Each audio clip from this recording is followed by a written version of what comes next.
Per usual, everything on this channel is for educational purposes only and is not intended as financial advice. Let's do a quick Saturday check-in on the Bitcoin ETFs. Give me a like, give me a dislike. You can join the channel. $3 a month, $3 for yours truly. I will put the links to everything I'm talking about in the description of this video. And we've got less than 70 days now until halving. This is important because the coin emissions drop by half. As price goes up, it's harder to maintain that price higher unless more money comes into the ecosystem, which is what we are seeing via the ETFs. It's also difficult to maintain those prices if you continuously have individuals who are unhodling effectively if they're selling, or if you have insiders selling, which is what we see on virtually all cryptocurrencies that aren't Bitcoin. Just today I saw $10 million worth of ETH get sent to an exchange from an early ETH co-founder. We see this on Link. We see this on every single cryptocurrency, okay? That's always something to be cognizant of, and why and how Bitcoin is slightly different than the rest of the ecosystem. And just as a reminder, the excitement, as exciting as this may feel, okay, it really doesn't kick off until after halving. Historically, again, for whatever reason, you can say the halving's priced in, you can say it's a liquidity cycle. I don't really care. All I know is, look, over the past 3 halvings, this is what's happened. The past doesn't predict the future. It's going to rhyme. It's not going to be exact. But so far, so good as far as how we are lining up into halving. We actually have a catalyst. We actually have proof of inflows. Not only did we not have approved products, we kind of didn't have a snowball's chance in hell, realistically, until Grayscale won their lawsuit. BlackRock had their application. Now we're past that. GBTC has been unloading. Those GBTC outflows have moved to a trickle. Okay, so that's huge for price. That means the net inflows per day are only that much larger, right? They're that much more impactful if we're actually not seeing, churn basically moving from GBTC to the other ETFs, making it a net negative or net zero. We're seeing the highest net inflows we've seen basically since day one. So that's very bullish, especially if we maintain 500 million inflows net a day. I mean, that's incredible. You need fuel to maintain a price, right? Prices, the higher they go, people start to unlock their coins, people start to improve their lives in other ways. That's just part of the game. So unless we have continuous flows, and this is with any investment, right? Look at NVIDIA, look at Meta. Someone is buying at 700 on NVIDIA, right? Somebody is buying here at 47,000 on BTC. We can see that. So this is all headed in a very bullish direction. Grayscale still has a considerable amount of BTC as a percentage of the total here at 681,000.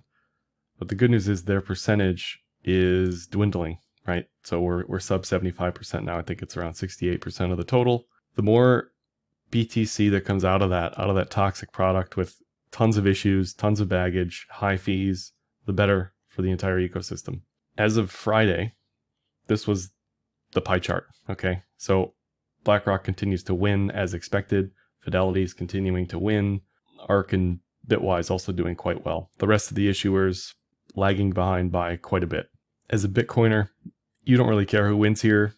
It's great that there's competition. It's great that there's low fees, right? This is all very, very beneficial for money coming into this product and price appreciation over the long term.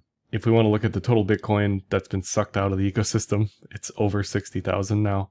And there's been a lot of discussion on not just the net inflows, but the net outflows of Bitcoin from exchanges, from other products relative to mining, right? That's important because, again, the daily issuance is going to drop in half in 68 days. I'll get back to the mining piece in a second. But all of this, even if we exclude GBTC, everything looks really good because, again, GBTC's fees are as such that no one's going to touch that product. You should not expect anything to come into that product. We will likely only see outflows from that product. So the less outflow we see, the better. The more net inflow we see, the better, obviously. This is why in the beginning I said all that matters is the outflows for GBTC, and that's still all that matters because I'm pretty confident that all these issuers wouldn't bring these products to the table if they weren't confident that they would see massive inflows, that they wouldn't be able to sell this as part of a portfolio to clients. So no matter how you try to slice this, we look really good. We continue to look really good. Things to watch out for next: do the inflows slow down? Do the GBTC outflows speed up, right? If your default position is bullish, how can that be wrong? Where can it be wrong? What are the things to look for? Those are the things to look for. I'll talk about the GBTC potential outflows that are coming up. We also have some other issuers that are potentially coming to the table globally: Hong Kong, Schwab in the US. I'll get to that in a second as well. So tracking these flows remains the number one story, the number one most important thing if we're talking about, where's the money going to come from? Is it going to come from Main Street and retail? Is it going to come from institutions? Is it going to come from passive funds? We can track that. We can see the numbers. Most of it's coming from ETF flows at the moment. The next step, I think, would be globally to watch some pockets of capital, maybe in the Middle East, maybe in China, that may start to flock to this, which would also help price considerably, right? Now, if we're talking about miners and miner revenue, we can see that. We can see that every day, what that looks like. If we include the fees and the block reward, and we assume that miners are selling every coin that comes in the door every day, which they're not, by the way. I wish they were. I wish places like Marathon would actually sell everything, because what inevitably ends up happening is that will typically mark the top, much like insider selling. It's harder to predict where exactly they will do that when they do that, which is another reason why I would just rather see it happening. As far as a treasury component goes for them individually as a business, if that makes sense for them, if they think price appreciation is coming. And that further just sucks even more of this daily issuance. It's off the table, right? The miners never sell it. They never move it. There are ways to measure that as well. But if we are taking 4,000, 5,000, 6,000 BTC off the table every day, that has to come from somewhere. And it's not going to be the miners, especially when this value is going to get cut in half after halving. This is around 1,000 or whatever. I think it's 900 is the block reward per day, something like that. Even let's say if ordinals pop off, right, and we see some crazy spike in miner revenue based on BTC again, it's just not going to matter if we're pulling out such a significant amount into the ETFs. And we can look at that value. Another reason why I track the BTC value specifically, the net per day on the 9th estimated 12,000 into ETFs. Day before, 8,000. So this is ramping up. We can take averages, we can look at individual products, whatever, however you want to slice it. This is getting to a point where it's going to matter more when less is being issued, less is coming into the ecosystem. Another issue to think about, okay, this is probably longer term, but so far all of these flows are probably here for a good long while, right? We may run into this problem where if price appreciation is considerable and based on risk limits, based on allocation limits of certain portfolios, if the Bitcoin slice becomes dominant in that portfolio, we may see outflows. We may see considerable rebalancing. I mean, that's a good problem to have, but it's something to think about because that's something else that could cap our upside longer term. That's something to, again, pay attention to the flows. If the flows, in a year from halving start to lean negative, it's going to be pretty obvious what's going on there with price, pretty obvious why that's happening.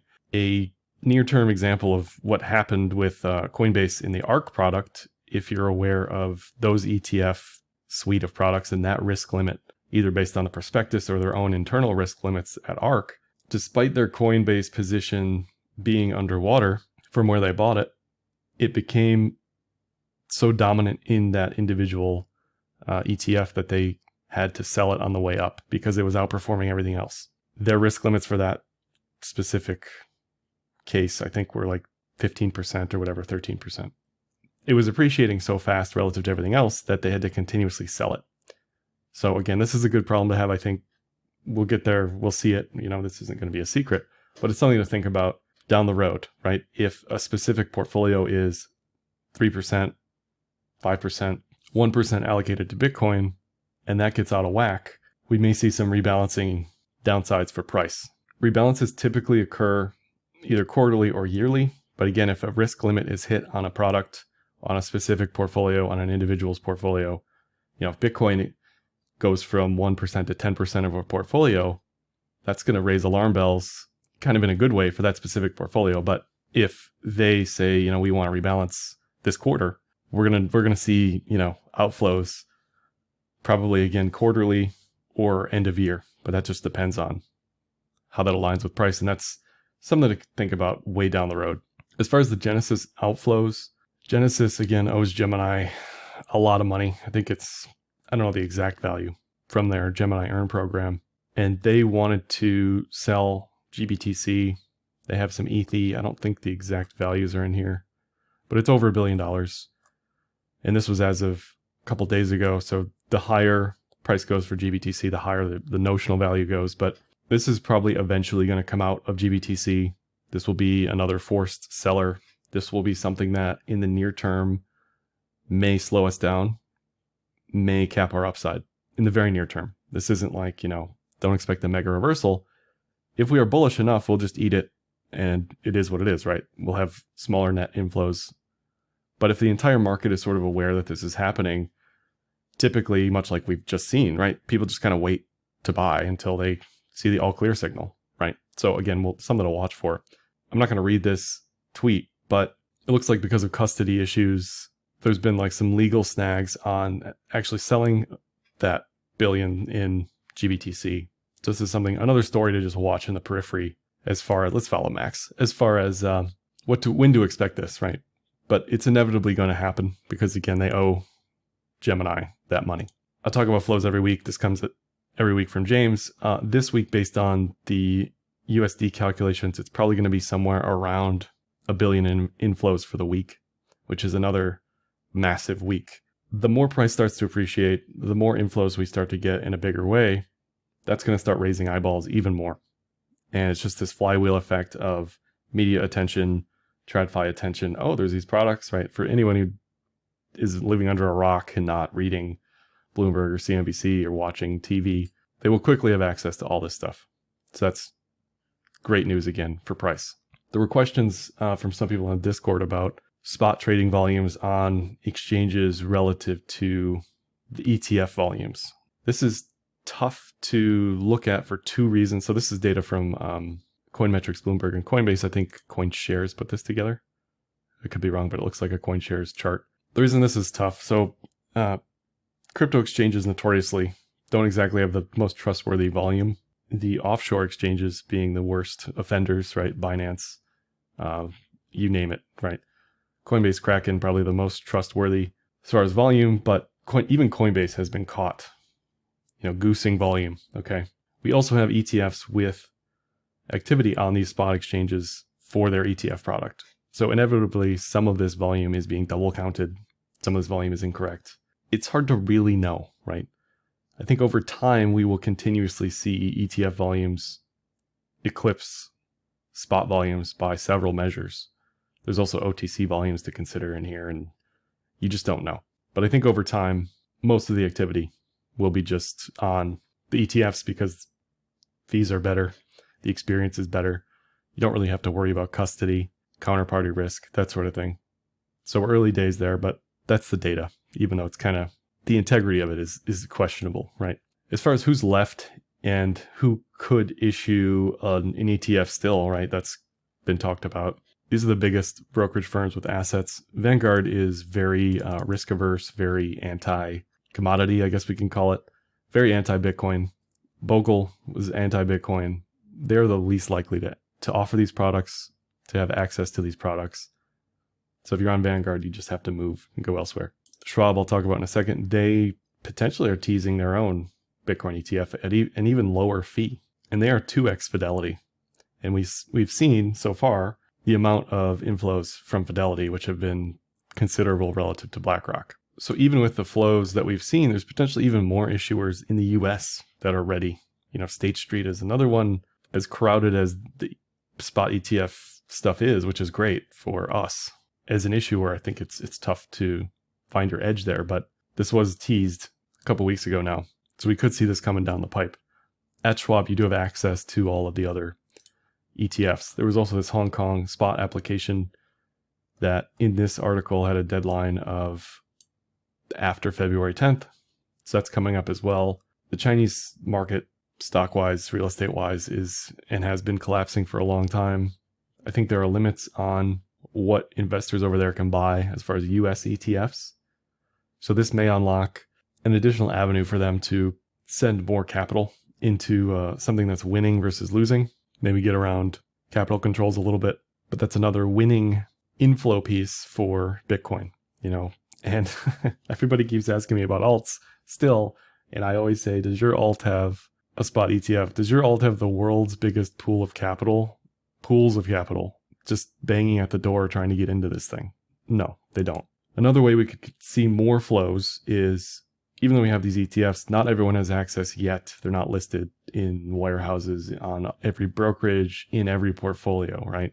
The next question is, are we going to start to see Bitcoin pop up in these model portfolios where just overnight you see X% of this multi-billion dollar portfolio allocated into BTC or something like that? BlackRock was talking about this. I don't know who specifically this is, but I assume they work for BlackRock. And they basically said, yeah, maybe, right? Like, yeah, maybe we might see our own ETF, spot ETF, pop up in portfolios in a bigger way. That's going to take some time. Pensions, retirement funds, into some sort of 60-40 equivalent, right? But this is a good start. At the very least, you need a way to access this stuff. Now, Fidelity has already done that. Here we go. So here's Fidelity's all-in-one conservative ETF, which is either like, I don't know, what is this, 80-20, 60-40, whatever the percentages work out to be. They have their own ETF in this mega portfolio, right? So again, as good as these inflows look, they will continuously look better the more that people get comfortable with this stuff, the less hiccups we probably have down the line relative to handling these products. And it just normalizes access, normalizes comfortability with this stuff in the eyes of TradFi. If you're wondering where I get this data, Farside's done a really good job. Again, I'll put this all in the description of the video. They try to update this, I assume, automatically as quickly as it comes out. It contains estimates. It has errors from time to time, so you got to keep that in mind. But if you want, like, as quick as you can, values, if you're curious, that's a table. And if you're tracking like the fees, there are tons of these tables popping up. This one's from Blockworks. They have the ETF ETH tracker as well with deadlines, so that's good.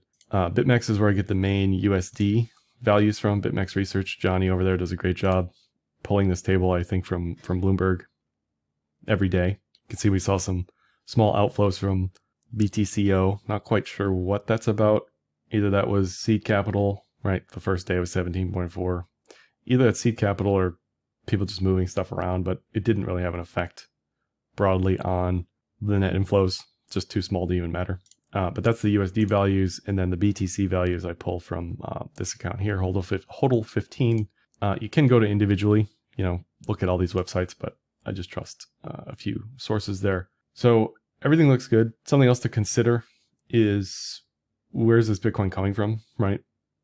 This is more of an on-chain data conversation, but we can look at Bitcoin balances on exchanges, depending on how these are classified between custody or custodial wallets versus the retail side.